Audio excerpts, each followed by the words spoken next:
It's my life. I got dirty, dirty, dirty, dirty, dirty. It's my life. I wanna...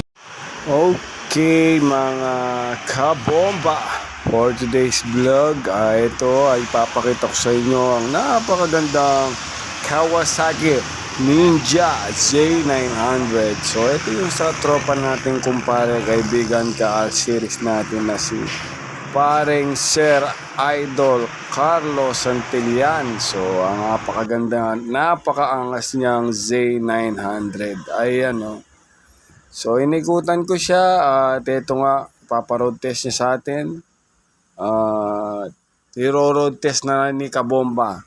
So let's go. Try na natin yan. At excited na ako pare. Testingin ko muna ang iyong big bike, no? So ito na oh. Napaka pogi. At yun nga, hindi siya maingay kasi may catalytic pa. Pero uy, puta na, kada kumambyo ka talagang makikita mo yung adrenaline torque niya. Oh. Ma-torque masyado yung motor na to at napapatayo yung gulong sa harapan, mga idol. Ay nako, nakakatakot. Babalik ko na.